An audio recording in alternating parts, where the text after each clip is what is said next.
Thank you, Dr. Ma, for your kind introduction. Today is Saturday, and thank you again for taking your time and to be here with us and to attend this forum featuring Fintech empowerment to green finance. Looking into the future and reviewing the last decade, I would say we got the highest temperature in human history, but maybe for the next decade it will be even higher in terms of the temperature. If the global warming deteriorates, I would say for every 4 months there will be a new pandemic breaking out. And in the next few years or a decade, 1/4 of these species will be distinct from or disappear from the world. And in the next 100 years, the temperature will be increased by 3 Celsius degree, and as for the sea level, up by 1 meter, and a lot of island countries will simply disappear out of it. And basically, that's the huge impact on our environment. And based on this, we believe green finance is quite relevant to what we have at the moment. And now, from the perspective of FinTech, we need to think about how we're going to be prepared for the potential crisis in the future, and what kind of actions do we have to take in order to resolve that problem. For green finance development, we got a lot of challenges. For example, the first one is limited participation. We know for green industries and enterprises, most of them are driven by huge projects, but how could we really engage every one of you, the SME, in our society so as to contribute to the development of green finance? And secondly, inadequate incentives. How should we really encourage everyone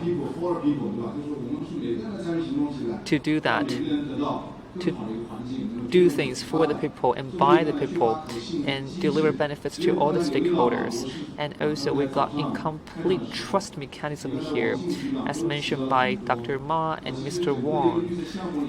For green projects, many of the projects have the involvement of the third party and investors and various shareholders. How could we ensure the entire project is truly green instead of simply having the tag of being green? And that is the key. How should we really make full use of the industrial chain to really build a closer cooperation among all stakeholders in a green manner? So much for the 3 challenges. Now, how can we make full use of the technology to find out the answer? There are several insights I would like to share with you. First of all, we would like to encourage more and more entities and people to engage themselves in green actions. How many of you have ever used Ant Forest? Okay, 90% or so. Thank you so much. For Ant Forest, it started from a very tiny creation or innovation. Prior to G20, we got a project. At the time, we thought about how could we really make our lives green and how we're going to leave something green to the next generation. And since you know Ant Forest, I will not really dive into the specifics about it, like how to plant trees or how to collect energy on this app. And on weekends, I do a lot of online shopping and even use shared bikes like Hello bikes on weekends to really accumulate a lot of green energy on this app, and then I'll be able to collect all of them later. And now we've got more than 550 million users for the Ant Forest, and over 200 million trees have already been planted. It's quite amazing. And we got a picture of sea buckthorn, and in Gansu province, in Dongguan, if you like. And it's called Tukutamu. desert, and the area of desert is now expanding and are even approaching urban area, and we got ambition to put a forest there and to really protect all the national treasures in Dunhuang and cities from being destroyed by desert. And right at the border of desert, we tried to restore the environment by planting trees and to eventually conserve the national treasures in those areas. And it's not the project of our own. Many foreign partners would like to join hands with us. There's a Philippine company called Jing that is the largest e-wallet service provider. They would like to join us to really plant trees together and to really contribute to the green development of their own country, that is Philippines. And that time, I suggested them to pay a visit to the ant forest in reality, and later they sent their own team to our forests. And when they were back at Philippines, they simply started their work right away by following suit. And therefore, we got a lot of partners, even from overseas, to do the course together. And as for ant forest, it's not just about good environment to restore the nature. It's also about constant upgrading. For example, we can do poverty alleviation, and this is in Inner Mongolia at Huhehaute. And I was there last December, and you could see local people were standing next to me, and we were planting sea buckthorns there. For every one sea buckthorn, after 3 years of growth, as many as 10 cubic meters of sand could be fixed. And you should know that there is a serious problem of soil erosion at those plateaux, and planting sea buckthorn is the right solution. And even if the conditions are really harsh there, but sea buckthorn can really help protect the environment there. And as for the fruits of sea buckthorn, it has rich content of vitamin C. If you pick up all these fruits, you could turn them into a drink liked by a lot of consumers, and it's a brand we call Massage. And local farmers, they only have an annual income of like 4,000 RMB.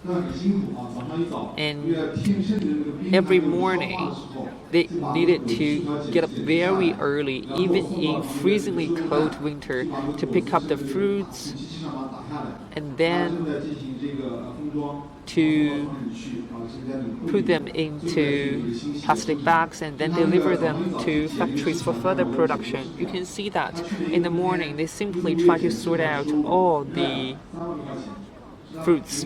And last winter the income was about over 30,000 RMB, even 7 or 8 times than what they have earned for the entire of the year previously, and they were quite happy for me to visit them again. And the fruits were quite popular on the internet, and many our users simply want to buy that. Even for 1 second, 100 bottles of the drink will be bought. It's not just about economic development, but also the environmental protection. It's also about protection mechanism building.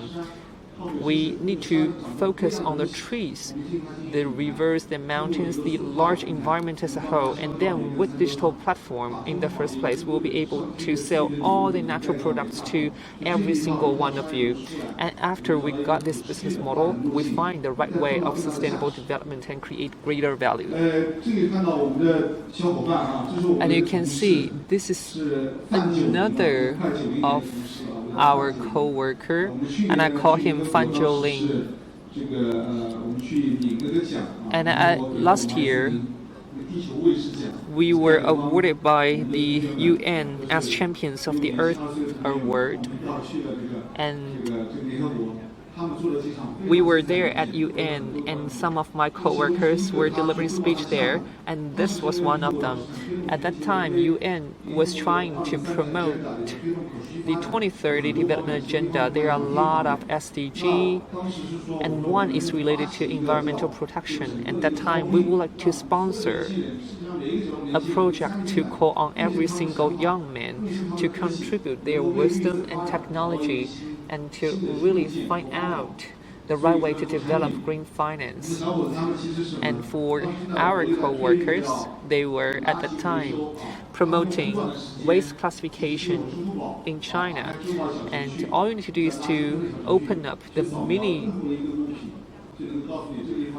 program at Alipay, and you will be able to know what kind of waste is this one or that one, what kind of categorization should you give to each one of the waste, and even they got their intelligent switch. That is the reason why we need to engage more and more young people and make full use of their wisdom and innovation to promote technological development. There's a huge potential. And how could we engage truly everyone to join hands at our platform? We work for people, of course. Then what about the incentive system? For green development, it's not just about giving the earth a green future, while at the same time, we do need to think about, is there any good way for us to achieve the sustainable development? And for Dr. Ma, I have invited him to address us at our company, which was really inspiring. And this was 2 years ago, and then we decided to take more actions. For example, how we're going to ensure that our consumers can enjoy larger discounts while going shopping. For example, for AC and refrigerators, I hope that since they are green products and they can promote green development, then there will be greater offers for consumers. For example, you'll be able to enjoy the interest-free installment payment, and by joining with other business, there will be more incentive scheme being released. And this was a hit among consumers, and altogether we got 6 million users enjoying increased green credit lines, and we got 160 or so green brands, and over 2,000 pieces of green goods have been labeled as green products, attracting more attention from consumers and won the trust of the consumers eventually. And we believe this is a very good incentive system in the first place to promote green development by promoting green products and increasing consumption on them. Hopefully, in this way, the entire value chain will achieve synergy to really promote sustainability and green development. And this is about small and micro business. Maybe for us, we could also empower SME and micro business and to detect if they're really green enough or not. As a responsible enterprise, they got great credit and they are trustworthy. And we would like to, in this way, offer them lower interest rate as well as higher credit line to empower their development. And this is actually a business owner in Hangzhou. The operation, the environment is totally green, and the office work is paperless. And that is the reason why he could have access to better offerings in getting loans. And this is about our exploration. And now let's take a look at our own rating system for green operations. And we are now making and improving the standards in this regard. And we're thinking about how to ensure every one of the SME as well as micro business to really throw themselves into the green development of our time. We are thinking that if we could really roll out the relevant standards and to really provide more support to generate green development for them and for all of us. And thirdly, about footprints.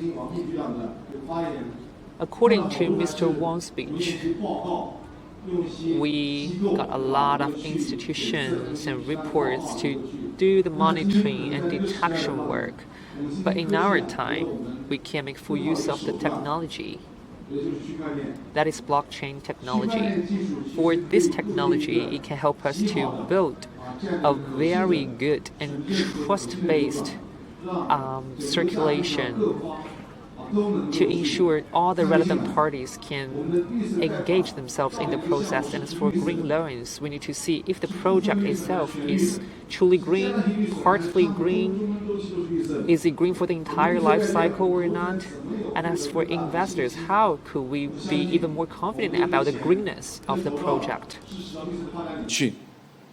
So all those elements will need to be taken into consideration. With blockchain, we can see through the structure and make sure that we have full traceability and no data will be tampered with on the chain. There will be more transparent collaboration. And this will be a tool that will bring breakthrough in this industry.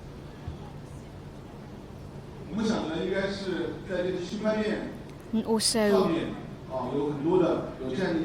we hope that there would be more third-party institutions that could have their own dimensions to make sure that all the green projects are actually green. And we hope that on the chain, we will have the data that we need. With technology, we want to make green projects more transparent and make the collaboration smoother and more seamless. And this is from me. We still face greater challenges in developing green projects, but nowadays we also have the power of technology. We hope with technology we could live a better future with better air and greener rivers for our future generations. Thank you very much.